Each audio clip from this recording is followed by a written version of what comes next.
Assalamualaikum tuan-tuan, saya Faizal daripada The CEO Academy. Soalan yang seterusnya kita terima adalah Tuan Faizal, bilakah masa yang sesuai untuk kita upgrade ke Senyum Berhad?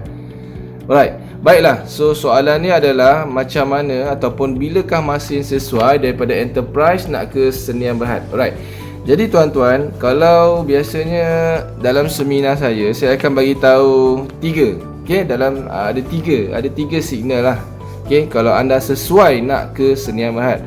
Okey, signal yang pertama adalah kalau jualan tuan-tuan lebih kurang dalam 20,000 sebulan. Okey, kalau dalam 20,000 sebulan, bermaksud kalau ada untung lebih kurang dalam 30%, anda akan untung sebanyak lebih kurang dalam 6,000. Okey, 6,000 ringgit. Kalau tuan-tuan tengok, kalau kali dengan 12 lebih kurang dalam 70,000 kan, anda punya untung bersih kan. So kalau anda punya untung bersih dah dekat 70,000 setahun ke atas, anda dah boleh ke Senyum Berhad. Alright. Sebab apa tuan-tuan? Sebab kalau anda tengok jadual cukai pendapatan LHDN, kalau pendapatan dah melebihi 70,000 ke atas, cukai akan dikenakan lebih tinggi lagi kalau anda enterprise. Dia lebih kurang dalam 21% ke 24% hingga ke 28%. Okey. Tapi kalau Senyum Berhad dia baru 18%. Okey.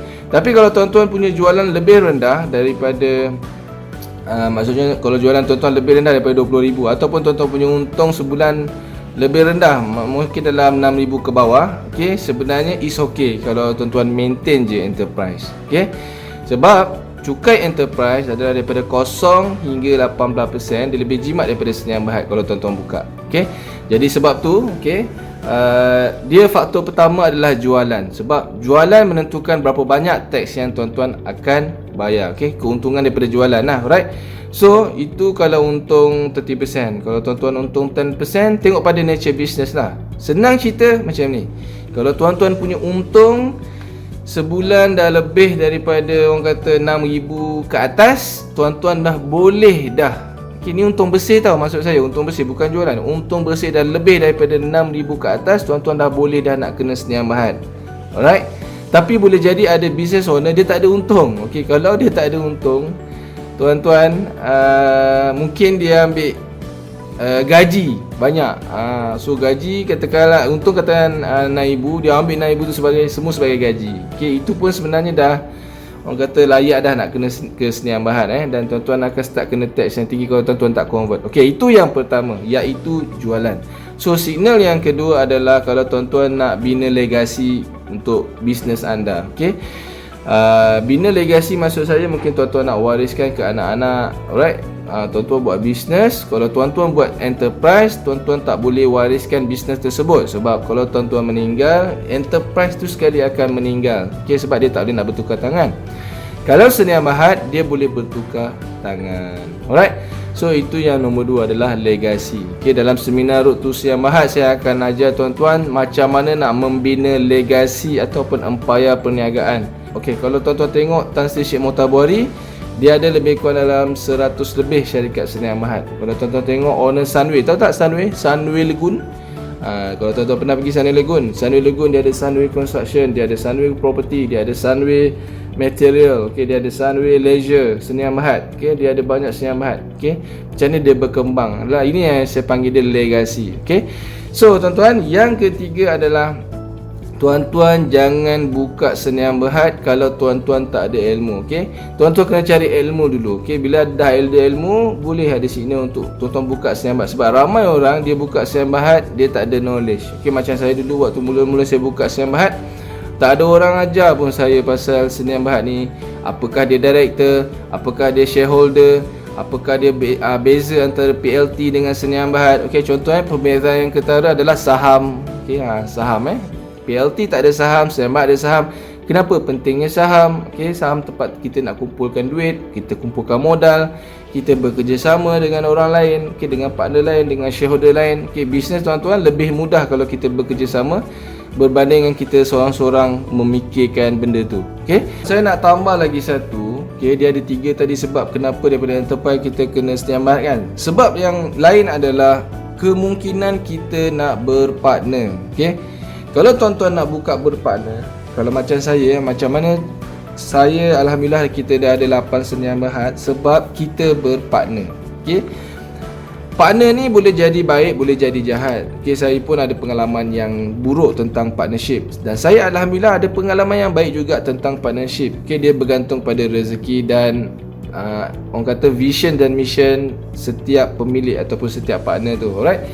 Tapi sebenarnya saya nak bagi tuan-tuan, kalau tuan-tuan nak buka bisnes yang bersama dengan partner, seelok-eloknya, seboleh-boleh janganlah enterprise. Okey, sebab kalau enterprise, kalau salah seorang meninggal ataupun salah seorang nak draw, maksud nak keluar, ataupun salah seorang nak jual saham, dia tak ada saham tuan-tuan. Dalam enterprise dia tak ada saham, dia tak ada pemilik. Okey. Sebenarnya bila tuan-tuan buka senyam berhad, okey, ramai orang bila kita nak buka senyam berhad, dia rasa bahawa senyam berhad ni sebenarnya macam nak ada 100,000 pedak capital. Sebenarnya tuan-tuan, kalau tuan-tuan nak buka senyam berhad dengan modal contoh RM3,000 pedak capital pun tak ada masalah. Okay, let's say lah tuan-tuan share ada 60%, partner tuan-tuan ada share 40%. Okay, so 60% kali dengan RM3,000, lebih kurang dalam 1,800 tuan-tuan keluar. Okay, so partner tuan-tuan akan keluar 40% kali RM3,000, dia akan keluar RM1,200. So tuan-tuan keluar 1,800, partner tuan-tuan keluar 1,200. Combine together jadi RM3,000 untuk modal permulaan. Jadi bila nak tambah lagi modal, let's say nak tambah lagi RM10,000 modal paid up capital, inject lah duit masing-masing dalam tu. So kalau tuan-tuan ada share 60%, 60% kali dengan RM10,000, tuan-tuan akan keluar RM6,000.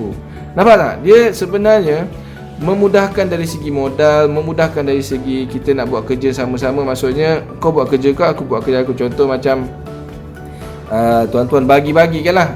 Tuan-tuan pandai marketing, partner tuan-tuan pandai operation, so bagikan siap-siap kerja-kerja tu. Alright. Jadi itu pertama modal. Yang kedua adalah tenaga kerja. Okay, senang boleh di-share. Dan yang ketiga, andai kata nilai syarikat naik. Okay, nilai syarikat naik ni, let's say lah dah buat sale jualan apa-apa, nilai syarikat katakanlah RM100,000 dah nilai. Okay, daripada duit asal yang RM3,000 dengan RM10,000 tadi, kan tuan-tuan berkembang sampailah RM100,000 nilai company. Okay, bila dah diaudit. Okay, kat sini tuan-tuan punya nilai saham daripada tuan-tuan spend tadi 1,800 kan, 1,800 tambah dengan 6,000 kan tadi, so 7,800. Nilai yang saham tuan-tuan inject 7,800 tu right now dia dah jadi berapa? 100,000 kali dengan 60%, dia dah jadi 60,000. Nampak? Dari segi senyam berhad, dia ada nilai tuan-tuan. Kalau enterprise dia tak ada, sebab dalam enterprise pertama tak diaudit, yang kedua dia tak ada saham. Macam ni tuan-tuan nak bagi 60-40 tak boleh. Okay, kalau senyam berhad secara officially ada saham. Alright, tuan-tuan boleh tanya benda ni dengan lebih lanjut dengan company secretary. Kalau tuan-tuan nak daftar company secretary dengan kita pun boleh, kita ada juga buat servis untuk company secretary. Tapi nasihat saya, lebih bagus kalau tuan-tuan pergi dulu ke seminar Road to Senyam Berhad. Tak mahal pun tuan-tuan, tiket daripada RM300 yang akan menyelamatkan tuan-tuan daripada kena bayar tax, bayar denda, tuan-tuan daripada salah berpartnership. Okay? Tuan-tuan datang sekali dengan partner. InsyaAllah dalam seminar nanti saya akan bagi tahu secara clear apakah peranan shareholder, peranan director, dan insyaAllah partner tuan-tuan dan tuan-tuan akan maju ke depan. Okay? Sebab bagi saya ramai orang bersalah anggap tentang partnership ni. Sebab ramai orang yang gagal buat partnership ni. Okay, lala dia berniaga seorang-seorang. Tapi tuan-tuan cuba tengok salah satu perniagaan yang berjaya. Contoh adalah Asia. Asia adalah salah satu contoh partnership di antara orang Melayu dengan orang India. Okay, siapa dia? Tan Sri Tony Fernandez dengan Datuk Dem Ranum. Kan dia orang partnership. Itulah contoh partnership yang berjaya. So tuan-tuan, kalau tuan-tuan nak tahu lebih lanjut, jom datang ke seminar Road to Senyam Berhad dan seminar Cash Flow Business Owner saya di 14 lokasi. Boleh klik je mana-mana link di bawah. InsyaAllah nanti tim saya akan contact tuan-tuan. So itu saja tuan-tuan. Terima kasih. Assalamualaikum warahmatullahi wabarakatuh. Jangan lupa subscribe tau.